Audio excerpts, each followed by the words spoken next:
Hello students, red climax study channel पर आपका स्वागत है।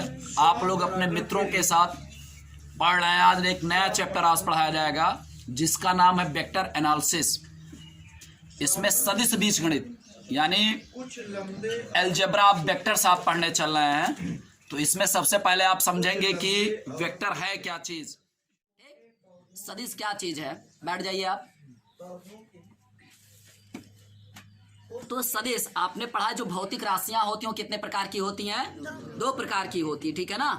पहली राशि क्या कहलाती है? अदिश राशि। और दूसरी राशि क्या होती है? सदिश राशि। अदिश राशि किसे कहते हैं? जिन राशियों को व्यक्त करने के लिए केवल परिमाण की आवश्यकता होती है, दिशा की आवश्यकता नहीं होती, उसे क्या बोलते हैं जी? अदिश राशि कहते हैं, ठीक है ना। एग्जाम्पल के रूप में आप क्या लेंगे? कार्य हो गया, द्रव्यमान हो गया, उसके बाद क्या हो जाएगी? चाल, दूरी हो गया, समय हो गया, ठीक है ना। तो ढेर सारे ऐसे एग्जाम्पल्स हैं जो किसका उदाहरण है जी? अदिश राशियों का, ठीक है ना। अब सदिश राशियों पर आ जाते हैं जिसको आपको पढ़ना है आपके किताब में, ठीक। तो ऐसी राशियां जिनको व्यक्त करने के लिए परिमाण व दिशा दोनों की आवश्यकता होती है। ध्यान से सुनिएगा। परिमाण का मतलब क्या होता है? जो उनका मूल मान होता है उसकी आवश्यकता, ठीक।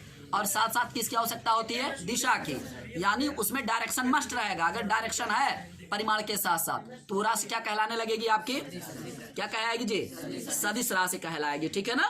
तो सदिश राशियों में भी कई प्रकार के होते हैं, वो अभी आपको समझाया जाएगा। तो सबसे पहले आप लोग अपनी कॉपी उठाइए और लिखिए। कॉपी में पेन से लिखेंगे आप लोग, ठीक है ना। लिखिए, आप लोग लिखिए भौतिक राशियां। हेडलाइन छोड़िए, भौतिक राशियां।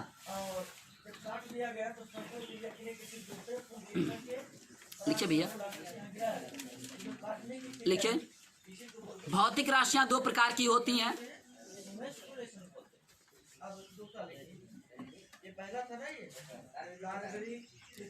भौतिक राशियां दो प्रकार की होती हैं। फर्स्ट नंबर में लिखिएगा अदिश राशि, सेकंड नंबर में आप लिखेंगे सदिश राशि।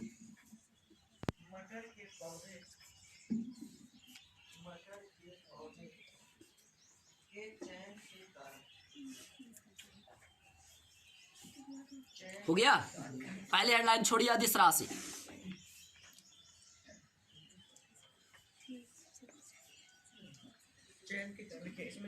लिखिए जिन राशियों को व्यक्त करने के लिए केवल और केवल मटर का पौधा वार्षिक पौधा है,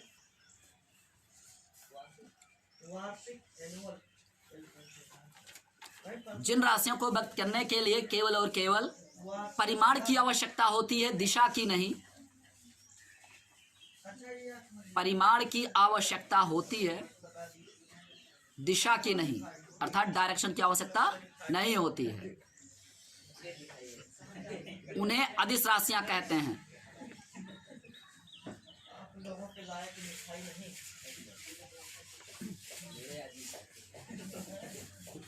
स्केलर क्वांटिटी अंग्रेजी में बोला जाता है। जैसे कार्य, चाल, द्रव्यमान, घनत्व। घनत्व कैसी राशि है? अदिश है, हाँ? कि सदिश है? अदिश है। अच्छा, द्रव्यमान लिख लीजिएगा। समय, तापमान भी लिखिएगा, टेम्परेचर भी होता है। इसका मतलब ये हो गया आदि लिख लीजिए। 1 से 12 महीने के बीच में। दूसरी जो आपको पढ़नी है हेडलाइन छोड़िए, सदिश राशियां मिला करके पूरे वर्ष के अंदर ही ये पौधा तैयार हो जाता है। क्या लिखेंगे आप? सदिश राशियां। हो गया भैया। लिखिए जिन राशियों को व्यक्त करने के लिए परिमाण व दिशा, वार्षिक पौधा था, इसलिए इसको चुना गया। अब ये नहीं तो मतलब आम पर बैठा भी पता नहीं, परिमाण व दिशा दोनों की आवश्यकता पड़ती है। उसको नहीं चुना क्योंकि ये सुलभ था और एक ऐसा था ये वार्षिक था, इसलिए इसको चुना। उन्हें सदिश राशियां कहते हैं। पौधा है, ये वार्षिक पौधा है, अतः इसका जीवन चक्र उदाहरणार्थ में लिखेंगे विस्थापन, वेग। इसका जीवन विस्थापन के बाद क्या लिखेंगे? वेग। जीवन चक्र छोटा होता है। और बताइए, बलाघूर्ण लिख लीजिए। जीवन चक्र छोटा होता है। संवेग लिख लीजिए। आदि लिख लीजिए। हाँ, क्या लिखेंगे? आदि। हो गया। अब वेक्टर ही आपको पढ़ना है, लिखिए। पौधा द्विलिंगी होता है। देखिए यहाँ पर वेक्टर का निरूपण कैसे किया जाता है, ठीक है ना? वेक्टर का निरूपण, तो कोई भी वेक्टर यदि आपका दिया गया है, देखिए ध्यान से, वेक्टर आपका कोई भी दिया गया है तो यहाँ पर दिशा क्लियर होती है। जैसे वेक्टर ए दिया है आपका यहाँ पर, ठीक है ना? तो ये जो वेक्टर ए है, वेक्टर मतलब सदिश को अंग्रेजी में क्या बोलते हैं बेटा? वेक्टर कहा जाता है। तो वेक्टर ए का मतलब हो गया स्मॉल लेटर का, जैसे आपने ए लिखा तो इसके ऊपर किसका चिन्ह लगाएंगे जी? तीर का, या इसी को वेक्टर कहा जाता है। या ए के ऊपर आप केवल लकीर खींचेंगे, ये भी वेक्टर का ही साइन होता है, समझ रहे हैं ना? तो चाहे आप तीर का निशान लगाए या फिर क्या कीजिए, केवल लकीर ही खींचेंगे। इसका मतलब एक रेखाखंड आप उसके ऊपर क्या करेंगे? खींच देंगे। तो ये किसका साइन होता है बेटा? वेक्टर का साइन होता है। ओके, तो यहाँ पर देखिए, जब भी जो आपका वेक्टर खींचेंगे तो यहाँ पर दिशा मस्ट है। तो ये वेक्टर अगर इधर जा रहा है तो इधर तीर का निशान लगाएंगे, अगर इधर आ रहा है तो इधर तीर का निशान लगाएंगे, समझ रहे हैं ना? तो ये भी वेक्टर है, ये भी क्या है? वेक्टर है। तो यहाँ पर वेक्टरों को निरूपित करने के लिए सदैव एक रेखा का प्रयोग किया जाता है जिस पर तीर का निशान लगाया जाता है। जो तीर का निशान होता है, जो मुख होता है तीर का, वो उसकी दिशा को निरूपित करता है, ठीक है ना? और इसकी जो लंबाई होगी वो उसके परिमाण को व्यक्त करेगा। किसको व्यक्त करता है जी? परिमाण को व्यक्त करता है, ठीक? तो नोट कर लीजिए, ऐसे जैसे करके लिख लीजिएगा, vector A, vector B, vector C आदि।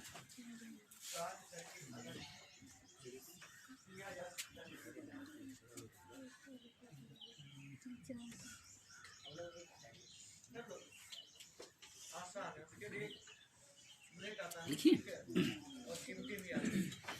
आज हम व्यवस्था होनी चाहिए कर लेगा, उसको देखते हैं। उसके ध्यान केंद्रित करना पड़ेगा। कहने मतलब ये है, हो गया। आगे चलते हैं आप। अब देखिए, जो आपसे पूछा जाता है मॉडुलस के बारे में पूछा जाता है। किससे पूछा जाता है? मॉडुलस। मॉडुलस मतलब होता है मापांक, ठीक है ना? वेक्टर का मापांक क्या होता है? वेक्टर का मापांक का अर्थ होता है वेक्टर का जो परिमाण होता है, ठीक है ना? तो वो विदाउट चिन्ह, यानी बिना चिन्ह के जो मान आता है। जैसे धनात्मक दिशा में वो 10 मीटर जा रहा है, ठीक है ना? कोई वेक्टर है, जैसे आप निकले पूर्व से किधर जा रहे हैं? पश्चिम की तरफ, तो दिशा क्लियर हो गई। पूर्व से किधर जा रहे हैं आप? पश्चिम की तरफ। या कहीं पर सिचुएट हैं, अगर आपसे कह दिया गया कि आपको दिशाओं में भ्रमण करना है, आप उत्तर की तरफ जाना है, दक्षिण की तरफ जाना है, पूर्व की तरफ जाना है, समझ रहे हैं ना? तो कह दिया गया कि आप मूल बिंदु से 10 मीटर आप उत्तर की तरफ जा रहे हैं, तो दिशा क्लियर हुई। तो यहाँ पर आप क्या करेंगे? विस्थापन होगा, आप दूरी नहीं चलेंगे। क्या होगा भाई साहब? विस्थापन होगा। जब भी दिशा की बात आ जाएगी तो वहां पर क्या निकलेगा जी? वही दूरी किस में चेंज हो जाएगी? विस्थापन में चेंज हो जाएगी। वो विस्थापन क्या कहलाएगा जी? सदिश राशि हो जाएगा। तो यही जो 10 मीटर आप जा रहे हैं, यही 10 मीटर ही उसका क्या होता है जी? मॉडुलस, या फिर मापांक आप कह सकते हैं, या फिर परिमाण कह सकते हैं, ठीक है ना? लिखिए, सदिश राशि का मापांक।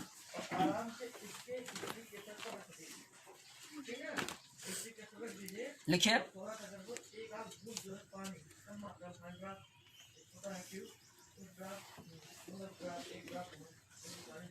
लिखिए वह धनात्मक संख्या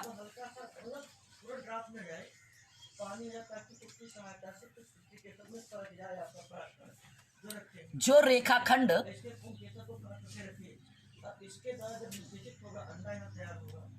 OA की लंबाई, OA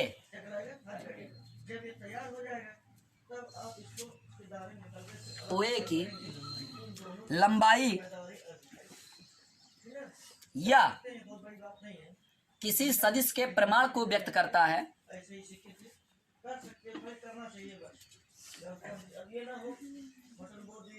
या सदिश के परिमाण को व्यक्त करता है,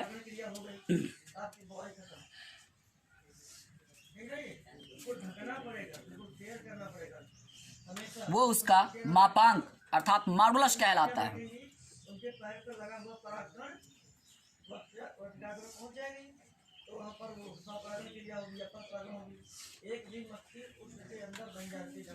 या क्या कहलाता है? मॉडुलस कहलाता है। देखिए ध्यान से, जहां पर आपने वेक्टर का चिन्ह बनाया है, जो आपको O बोला गया है, यही बिंदु है जहां से स्टार्टिंग रहेगा, ठीक है ना? और इसका जो शीर्ष होगा ये क्या कहलाएगा जी? A कहलाएगा। यही जो मान आता है आपका, यही क्या कहलाएगा? आपका मॉड ऑफ वेक्टर ओए, मॉड ऑफ वेक्टर ओए की वैल्यू यदि यहाँ पर इसका मान ए दिया गया, जैसे 5, 6, 7, 8, 9, 10 जो भी रहेगा, तो इसकी जो धनात्मक वैल्यू होगी उसी को क्या बोलेंगे भाई साहब, मॉडुलस कहा जाता है। क्या बोला जाता है आपका, मॉडुलस। यानी मॉड ऑफ वेक्टर ए, इसको आप ऐसे जैसे वेक्टर ए लिखे हैं तो mod of vector A equal कितना हो जाएगा भाई साहब, ए। यहाँ पर इसका क्या निकलेगा जी, मापांक है, जहाँ पर वेक्टर ए का मापांक क्या है, ए है। समझ रहे हैं ना। तो ए के ऊपर लकीर का चिन्ह नहीं रहेगा। जैसे ही मॉडुलस के बाहर आप निकालेंगे तो उसका केवल क्या निर्गत होगा जी, परिमाण होगा, तो उसमें दिशा नहीं रहेगी। याद रखेंगे, ठीक है ना। तो ऐसा नोट कर लीजिए, ऐसे तीर ऐसे बना लीजिए आप, ऐसे वेक्टर का एक वो बना लीजिए, ठीक है ना।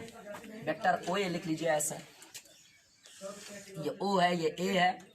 Mod of vector O equal to आपने क्या लिखा है, ए, क्योंकि वेक्टर ए संरूपित किया गया, या मॉड ऑफ वेक्टर ए बराबर क्या पुट कर सकते हैं आप, ए लिख सकते हैं।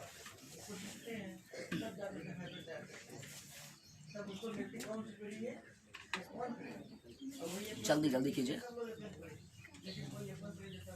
ये आप लोग रट डालिएगा, समझ रहे हैं ना। ये आप जब रटेंगे तभी वेक्टर एनालिसिस में अलजेब्रा आप वेक्टर जो पढ़ रहे हैं आप ना, तभी आप पढ़ पाएंगे। इसमें से सवाल आपसे पूछे जाते हैं बोर्ड परीक्षा में, जो छोटे छोटे क्वेश्चंस होते हैं इससे बहुत पूछे जाते हैं। 5 नंबर का भी क्वेश्चन आपका पूछा जा सकता है इससे। आगे जब चैप्टर आप पढ़ेंगे तो 5 नंबर का क्वेश्चन भी इससे उठाया जाएगा भाई साहब, समझ रहे हैं ना। तो हाँ, तो ये ध्यान दीजिएगा, इसमें से 8 नंबर का नहीं आता है जो क्वेश्चन पूछा जाता है अभी तक, अधिकतम 5 नंबर में आपसे पूछा जाएगा। लेकिन जैसा ही आपको जो आपकी 2021 परीक्षा में आपका है जो नियम है, उसमें अब की बार केवल आपसे समतल पूछा है, जो रेखा है वो नहीं पूछा है। तो समतल भी हम आपको पढ़ा देंगे, ठीक है ना। इसके बाद समतल ही आप लोग पढ़ेंगे। चलिए लिखिए आगे, सदिशों के प्रकार, टाइप ऑफ वेक्टर्स लिखिए, टाइप ऑफ वेक्टर्स, सदिशों के प्रकार।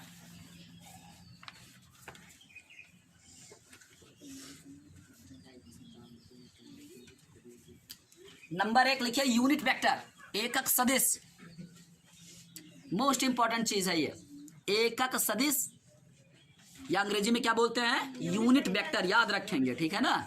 यूनिट वेक्टर ही इसको पढ़ा जाता है। लिखिए आप लोग, इकाई मापांक, इकाई मापांक वाला सदिश, इकाई मापांक वाला सदिश एकक सदिश कहलाता है।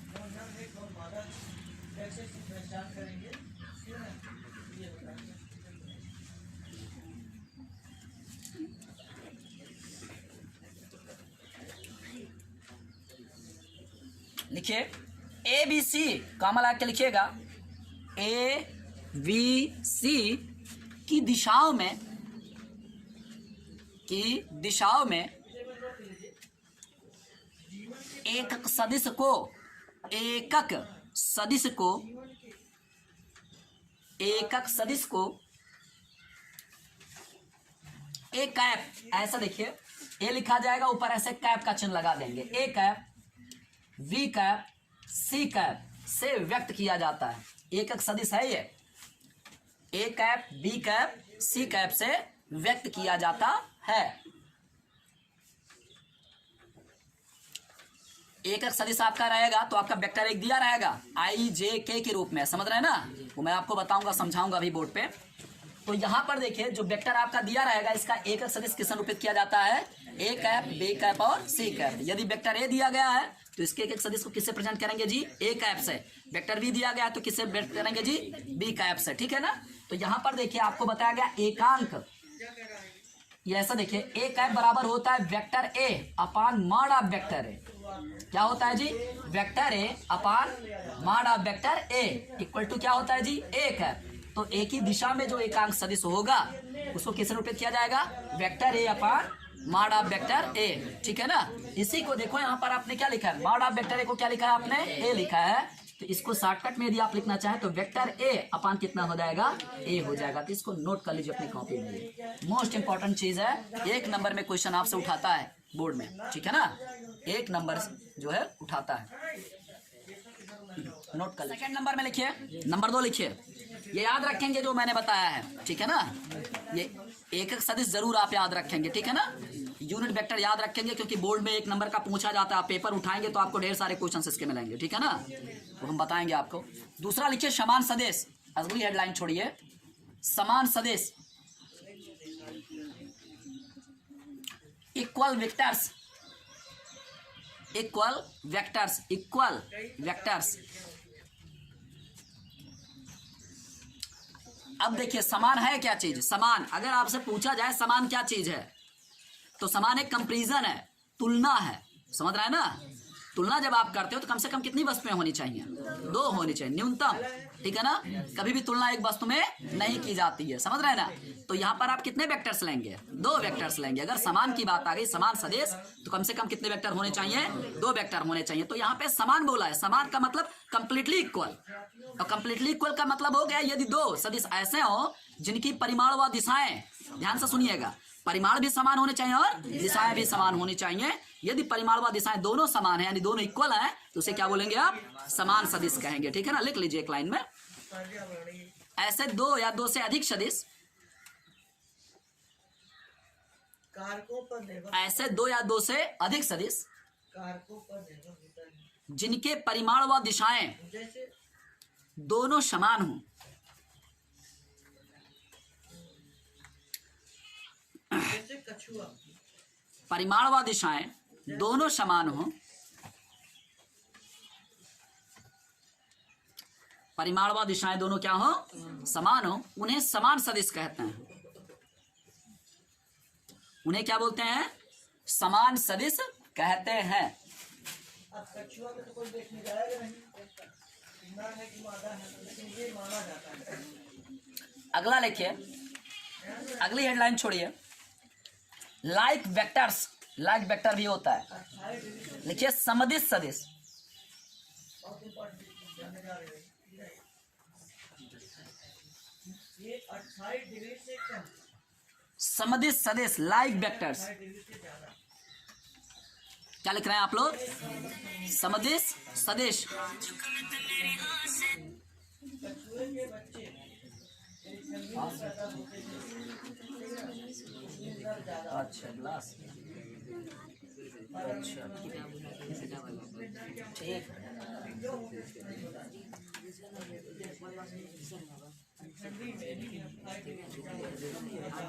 हाँ तो चलिए देखिए, आपने क्या लिखा? लाइक वेक्टर लिखा। लाइक वेक्टर मतलब क्या होता है? यदि 2 या 2 से अधिक वेक्टरों की दिशाएं समान हो, परिमाण की उसमें आवश्यकता नहीं है, तो उसे क्या बोला जाता है जी? लाइक वेक्टर कहा जाता है, ठीक है ना? लिख लीजिए, यदि 2 या 2 से अधिक वेक्टरों की, यदि 2 या 2 से अधिक वेक्टरों की, यदि 2 या 2 से अधिक वेक्टरों की दिशाएं समान हो, दिशाएं क्या हो? समान हो, उन्हें लाइक वेक्टर कहा जाता है। उन्हें क्या कहा जाता है जी? लाइक वेक्टर कहा जाता है, केवल दिशाएं समान हो, ठीक है ना? अगला लिखिए, अगली हेडलाइन छोड़िए। अनलाइक वेक्टर, अनलाइक वेक्टर्स प्रतिदिश सदिश, प्रतिदिश सदिश।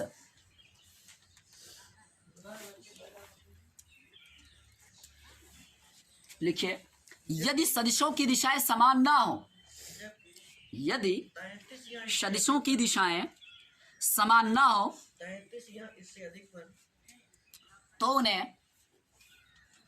अनलाइक वेक्टर कहा जाता है, मादा। प्रतिदिश सदिश कहा जाता है।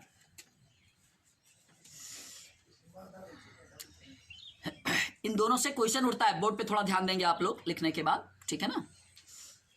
बोर्ड में सवाल बनता है, आपके पेपर में सवाल रहेगा, किताब जब आप उठाएंगे, देखो आपका ऐसा दिया रहेगा, समदिश सदिश क्या होता है। देखो यहाँ पर 2 वेक्टर आपने बनाया, ये वेक्टर ए हो गया, ये वेक्टर क्या हो गया? बी। ये तीर का जो निशान रहेगा, इसी से क्लियर होगा कि ये दिशाएं इनकी समान है कि असमान है, ठीक है ना? तो जैसे आपका ये दे दिया गया, तो यहाँ पर आप दोनों देख रहे हैं क्या है जी? समान है, समझ रहे हैं ना? तो इसको क्या बोलेंगे जी? समदिश सदिश कहा जाएगा। क्या बोला जाएगा? समदिश या लाइक वेक्टर कहा जाएगा, ठीक है ना? समदिश सदिश।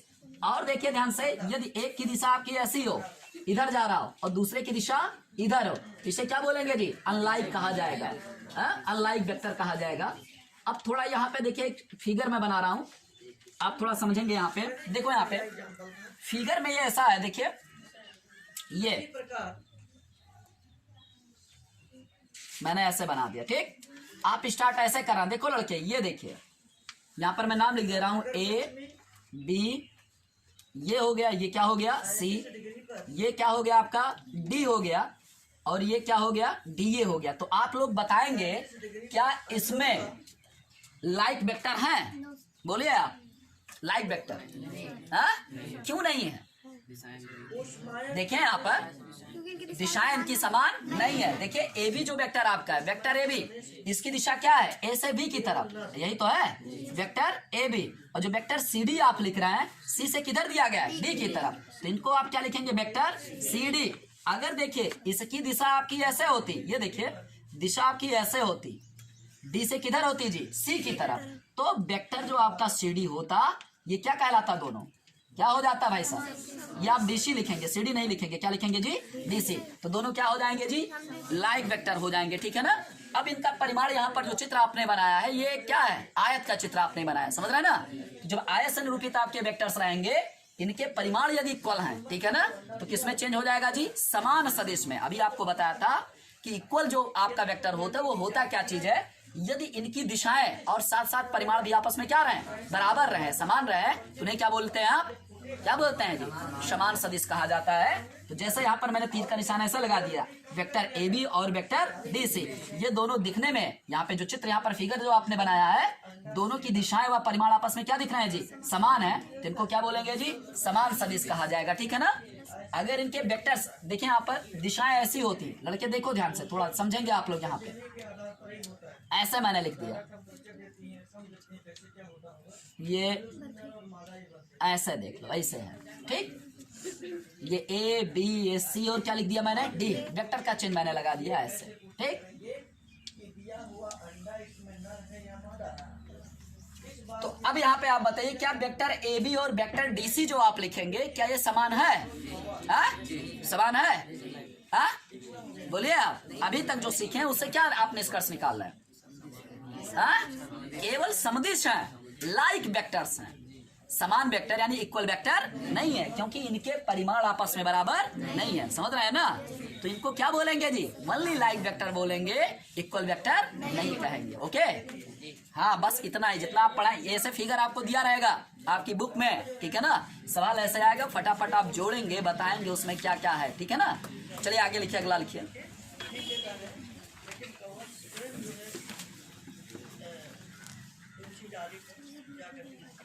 लिखिए निगेटिव वेक्टर। अगला लिखिए ऋण सदिश, निगेटिव वेक्टर। कोयल जो है जब अंडा फुटेना होता है, इसी के घोंसले में जाकर के करती है, और ये कौवा जो है ये अपना अंडा समझ करके उसकी सुरक्षा करता है, सबके अंडों की मार करता है। लेकिन गौरैया, ठीक ना, घरों में गौरैया अंडा देती है, कौवा को इंजेक्ट दिया, उसको जो लिखिए यदि सदिश का मापांक, उसको जरूर पड़ेगा। लेकिन ये जो है इतना बेवकूफ बन जाता हूँ, इनके अंडे जब यहाँ पर इसके यदि सदिश का मापांक इस समझता कि मेरा ये समान व दिशा विपरीत हो, वह दिशा विपरीत हो, तो वह निगेटिव वेक्टर कहलाता है। तैयार हो जाते हैं, तैयार हो गए क्या करेंगे? बच्चे पूरा माप आएगा, ठीक है। जब बच्चे तैयार हो गए तब क्या होगा? क्या है, पूरा अपना जगह छोड़ देते पढ़ता तो है, ये निगेटिव वेक्टर आपको सवाल, जब आप सवाल आगे हल करेंगे पहला चैप्टर, समझ रहे हैं ना, तो निगेटिव वेक्टर के क्वेश्चंस वहां पे मिलेंगे आपको, ठीक। जो आप ये पढ़ रहे हैं चैप्टर, इसमें निगेटिव वेक्टर का बहुत अहम रोल है। वहां पे वेक्टर्स कट जाते हैं, समझ रहे हैं ना। जो प्रूवनेस करना होता है, तो वहां पर कई वेक्टर्स परिमाण में समान रहेंगे, लेकिन दिशाएं क्या रहेंगी? भिन्न। दिशाएं भिन्न करने का मतलब यहाँ पर समझिए, देखिए जैसे आपने ये लिख दिया, लड़के देखिए यहाँ पे, ये ओ हो गया, ये वेक्टर क्या हो गया आपका? ए। ये वेक्टर किससे निरूपित किया जाएगा? ओ ए। अगर दिशा ऐसे जा रही है, समझ रहे हैं ना, तो वेक्टर ओ ए का जो ऋण आपका होगा, का निगेटिव जो वेक्टर आपका होगा, देखिए इसके सामने कौन सा चिन्ह लगाएंगे जी? माइनस। क्या लगाएंगे? माइनस। बस दिशा इसकी क्या हो जाएगी जी? चेंज हो जाएगी, यानी ए से किधर आप जाने लगेंगे जी? ओ की तरफ। दिशा इसकी क्या हो जाएगी? परिवर्तित, लेकिन परिमाण में कोई परिवर्तन नहीं होगा। यानी वेक्टर ओ ए का जो नेगेटिव वेक्टर तैयार होगा, माइनस आप क्या लिखेंगे जी? एओ वेक्टर तैयार करेंगे, ठीक है ना। जैसे आपका वेक्टर ए दिया गया, तो इसका जब नेगेटिव में आप लिखेंगे तो माइनस कितना हो जाएगा? का नेगेटिव वेक्टर जो आप लिखेंगे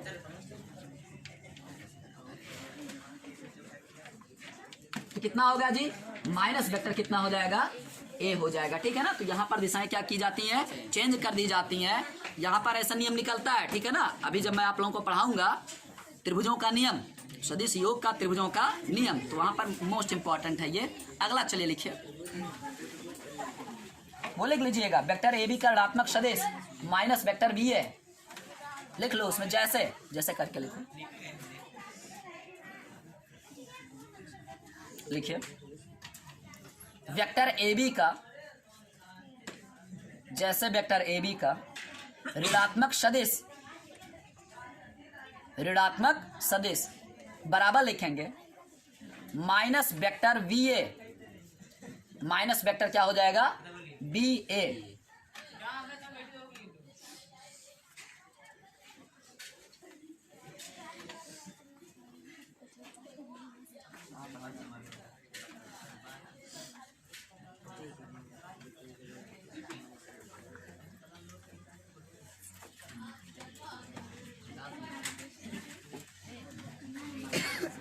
अगला लिखिए, फट से लिखो,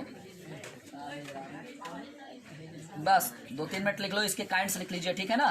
और आपको जोड़ना घटाना मैं कल समझा दूंगा। ठीक है ना। लिखो जल्दी से। शून्य सदिश तो जानते हो, जिस सदिश का परिमाण क्या हो, शून्य हो, उसे क्या बोलेंगे, शून्य सदिश। वो लिखने की आपको आवश्यकता नहीं है। ठीक है ना। अगला संरेखीय आता है। एक सरल रेखा में सभी सदिश संरेखीय सदिश कहलाते हैं। ठीक है ना। संरेखीय सदिश जो होते हैं उनके मॉडुलस और दिशा पर निर्भर नहीं करते हैं, मतलब एक ही दिशाएं जब होती है ढेर सारी की। ठीक है ना। तो उन्हें क्या बोलेंगे जी, संरेखीय। समतलीय सदिश किसे कहते हैं, कोप्लानर, ये आपसे होता है समतलीय सदिश। ठीक है ना। लिख लो समतलीय सदिश, लिखो, ये आपके उसमें आएगा बार बार, समझ रहे हैं ना। आपका जब क्वेश्चन रहेगा तो उसमें बार बार देगा कि ए बी सी डी समतलीय सदिश हैं। ठीक है ना। तो लिखिए आप, कोप्लानर वेक्टर अंग्रेजी में से कहा जाता है। लिखिए एक ही समतल में, लिखिए जल्दी से, एक ही समतल में भिन्न भिन्न सदिशों को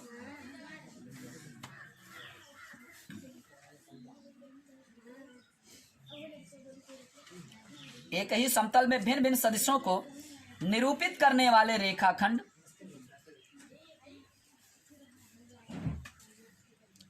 निरूपित करने वाले रेखाखंड एक समतलीय सदिश होते हैं, एक समतलीय सदिश होते हैं। पोजीशन वेक्टर इसके बाद पढ़िए, पोजीशन वेक्टर स्थित सदिश, ये आता है, बस इतना लिख लीजिए, बस इसके बाद नहीं कुछ लिखना है। लिखिए स्थित सदिश, हेडलाइन छोड़िए, अभी मैं समझा, 1 मिनट में समझ में आ जाएगा। स्थित सदिश ये भी इंपॉर्टेंट है, बार बार पूछा जाएगा। ठीक है ना। उसमें लिखा रहेगा आपके क्वेश्चन में स्थित सदिश, तो ये बार बार आपको समझना रहेगा, मतलब उसमें आएगा। तो लिखिए वह सदिश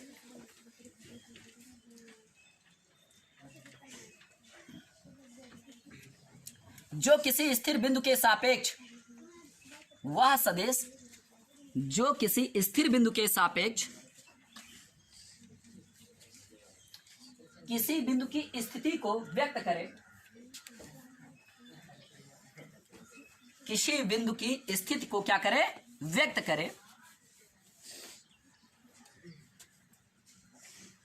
स्थित सदिश पोजीशन वेक्टर कहलाता है।